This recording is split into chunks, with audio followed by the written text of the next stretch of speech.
Hey, what's up, guys? We're back for another Dojo Rescue. TIMA, the Institute of Martial Arts. Dojo Rescue! Rescue some dojos. Yeah. Let's go rescue some dojos. Dojos. No, well, that's what we're here for, guys. We're here not necessarily to rescue from drowning, but to give you guys some tips, some tools and strategies so you can grow to the next level. This is sort of the final part of a 4-part series. We've been talking about marketing, okay? So if you're listening to this one, you haven't heard the last few, go back, listen to them before you get here, because now we're going to really lay it out. Now, we haven't actually planned this out. We haven't talked about what we're going to talk about, so we're sort of flying from the seat of our pants and shooting from the hip, which is as per normal for us. But correct me if I'm wrong, guys, and I think that if your marketing plan over a 12-month period, once you've got it nailed, I mean, things change. The marketing campaigns, they evolve and change because you don't want the same stuff all the time. But generally speaking, your plan, your 12-month plan is pretty much a carbon copy each year. You're going to have the same school holidays, the same public holidays, the same event, bits and pieces throughout the year. And if we sort of highlight it down into 3 months, you could almost say every 3 months, apart from the different holidays and stuff like that, a quarter campaign would be very similar to the next quarter and the next quarter. I would say probably the only variations in the end of the year. Because if you're running a dojo that does kids and then adults, right? Usually it'll end up breaking into parents and adults, or you'll be running a dojo with just that in-between crew. So if you don't do kids, you're probably not going to get parents. You're going to get that in-between section. Usually there's one of 2 types. And the school holidays sort of, or end of year festive season for adults and for kids is the only variation. Look, we've been going through recently where we're having a bit of fun with the staff and the key managers and talking about the events and the marketing for next year. And not the finer details, but certainly the big, broad events. And we look back at the year that was and even the year before that and go, right, what did we run? What successes did we have? Do we want to run it in the same forum? Is the message still the same? For example, we have a welcome back party that we were normally, kind of doing for our adults and our kids. And what we looked at, we got 2 events that were both good, but we weren't really hitting it. So this year coming up, or should I say 2019 coming up, we've evolved this event so that we're taking it to the next level. But they're things that you're able to forecast or plan for, but also you still need to look back at what was and make sure that those things were effective. Marketing is one of those things where, yes, the campaigns can be very similar, but if they weren't dialed in quite right, they may not have given you the same numbers or the results that you want. So reflecting back is important than planning forward. My thing is, I think it's, I can't remember who does the quote, but maybe Henry Ford is like, what got you here won't get you there. So, the results that you're getting with something, good or bad, got you to where you are, good or bad. But when you go to redo it again, like even for your curriculum, your martial arts curriculum, you should go back and revise it, make sure it's still on point, Because things evolve. You've got to continually be looking at your business at a high level. That's why it's important, you guys as business owners, that you do sail your ship. Because there's no way possible that you can go back, create new stuff, and manage redoing and remodeling all the old stuff as well. Something's going to give you the whole jack of all trades, master of none. And that's where it's important, where I think as an owner, you've got to understand the important strategy of leverage. Yeah, you know what I mean? Like I personally, could I figure out marketing stuff? Yeah, but my time is best spent on here. Whereas I'm better off using someone else's skill set and ability. Yeah, I might save some money, but I'm losing freaking time over here. So it's like a real big catch-22 and massive thing in school owners.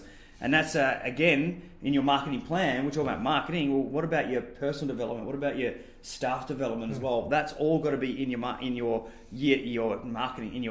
calendar of events, as well as your marketing, because otherwise you forget it. I was just going to touch on that, where what we tend to do, going back, with the topics that you discussed in these last 3 video series so far, was, your online marketing, your offline, and that's both the internal and the external. What we tend to do too is when you look at your blank calendar for the years coming up, is go, well, there's a couple of different areas that you've got to focus on. One is, yes, okay, your online marketing, is that a campaign? Is that something that you're putting heavily focused on? I'll get it right. You've got your internal and your external, which is great. That's like lead gen. You've got campaigns that are lead gen. You've got one that you've got to think about is retention. So are you putting events on that are retention focused for your students? Because at the end of the day, generating new students coming your door is one way to keep and have your student numbers grow. Retention is the key, keeping people longer. And as Phil just pointed out, there is staff development, because they need to have education to continue to grow, which helps with everything else you've got going on. So we look at 5 areas that we want to focus on, which then when you cut it down into those quarters, allow you to start going, what is this event for? What is the marketing plan for? Now, can you run a retention event with an online campaign going in the same month? Of course you could. You know, so you've got to just really start to go, what are we going to do? Because I know that people get stuck with so much at their disposal in regards to ideas, but then they just don't know how to implement it, or they try and do too much. We have clearly done a years gone by so much stuff going that it ends up being saturation for students and families and stuff like that, where none of the events and the campaigns that we've got going on work effectively because we've got too much in there. So you've got to look at what you're doing and then start going, right, is this effective? Is it going to give me time to thrive in that area, or is it too much, too little? And that gets some clarity so that you guys can get a little bit more targeted, make sure you don't miss anything.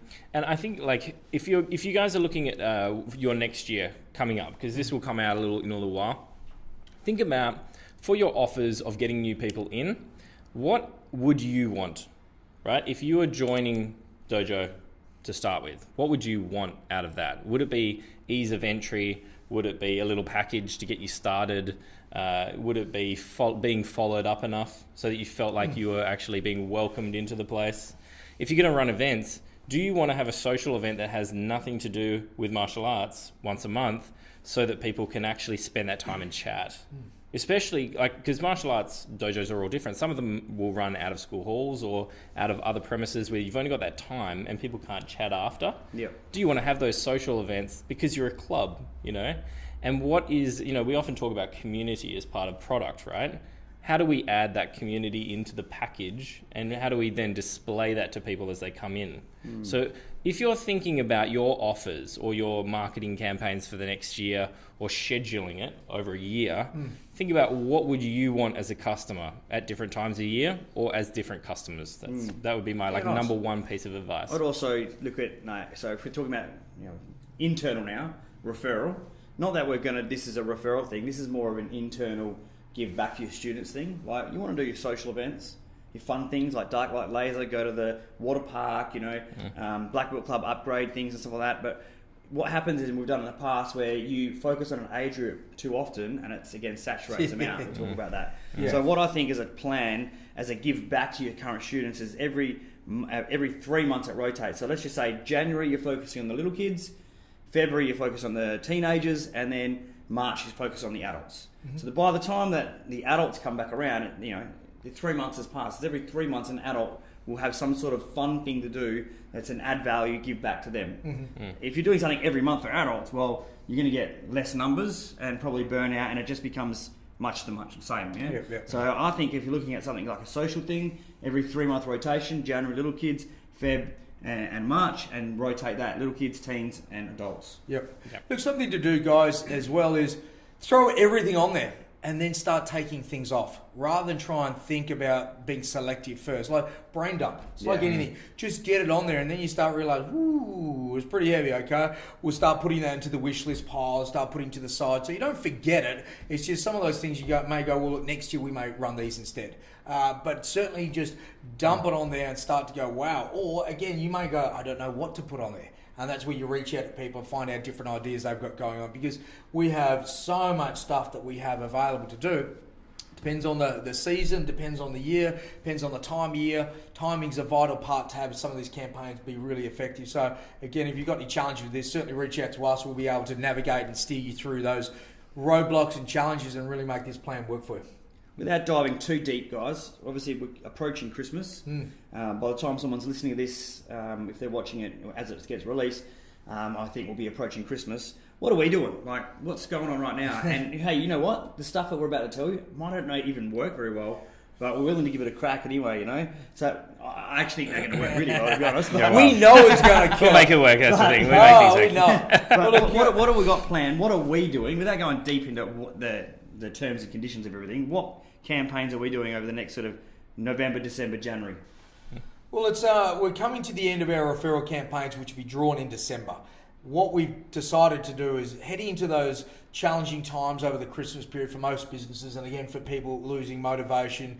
They've gone into a heavy festive season. So they've hit January and they're like, all right, what's next? I need to make some change. So what we want to do while we close over Christmas is to offer all of our community and those people extended from that an opportunity to train the entire January for free. So it's a gift that we want to give them in a transformational gift. It's an experience. Yeah. I mean, that's something that is pretty amazing.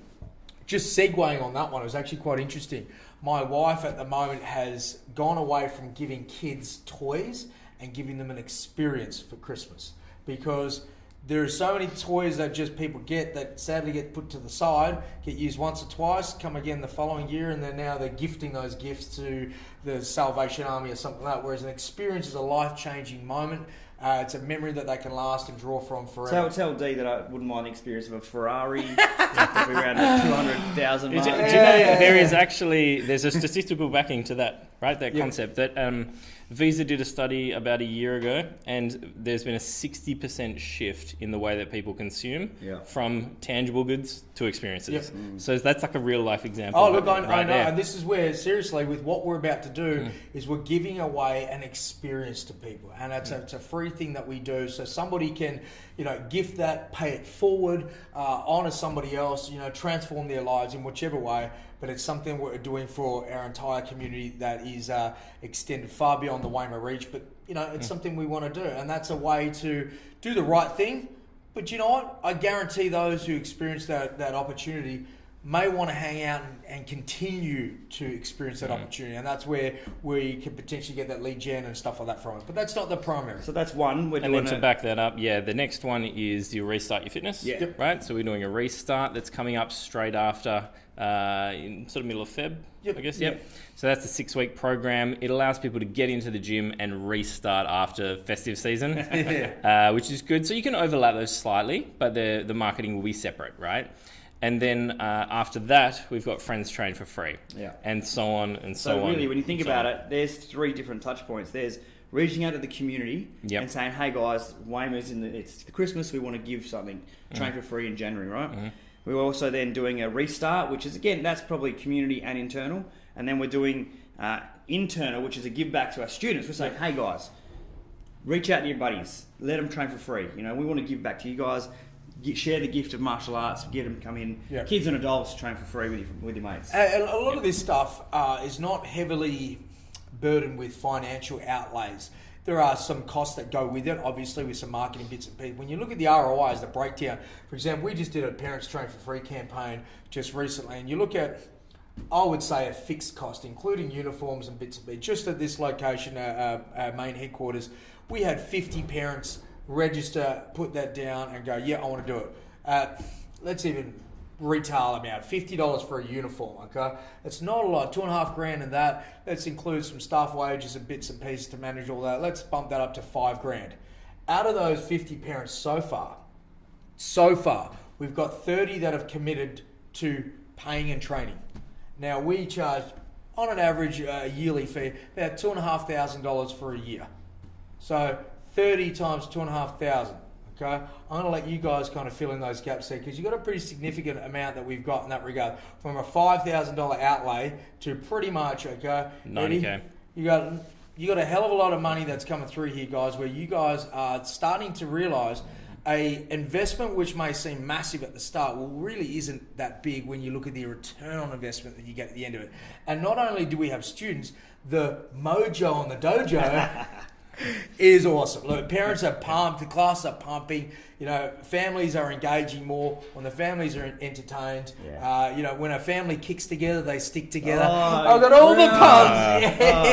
So good. It's my next headline. Wheeling out the I love it. But look, seriously, when you do that, you're going to look at having retention a hell of a lot longer. I'm going to sign out on that one, so it's all good. Yeah, but for someone who's in the white belt classes, and you do see families come in, it's a totally different dynamic. Yeah. And it does create a much more sort of vibey type class. Yeah. And amazing up in our classes. The atmosphere in the class. Yeah, it's mate. Look, if you guys want to find out a few more details on this stuff, like I said, because you're part of our community, we've given you a head start into knowing what we're doing. So we're actually running this stuff ourselves. If you want to reach out, find out how we're going to do that, we'd love to share some stuff to those guys who are loyal to TIMA and obviously everything else. But Phil, how do they get on board? How do they find us? Obviously, this is the podcast and they're listening. Yeah. Obviously, you're either listening through your ears from iTunes or SoundCloud or whatever, or you're watching it, YouTube, website, all that type of stuff, Facebook.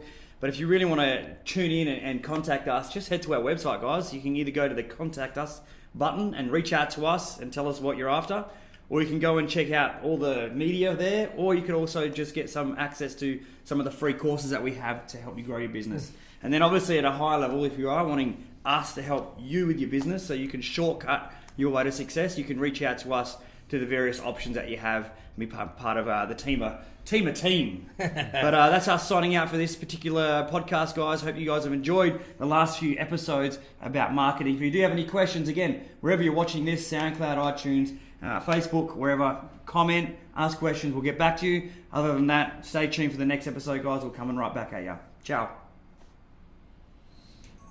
Hopefully with a less quirky voice. Yeah.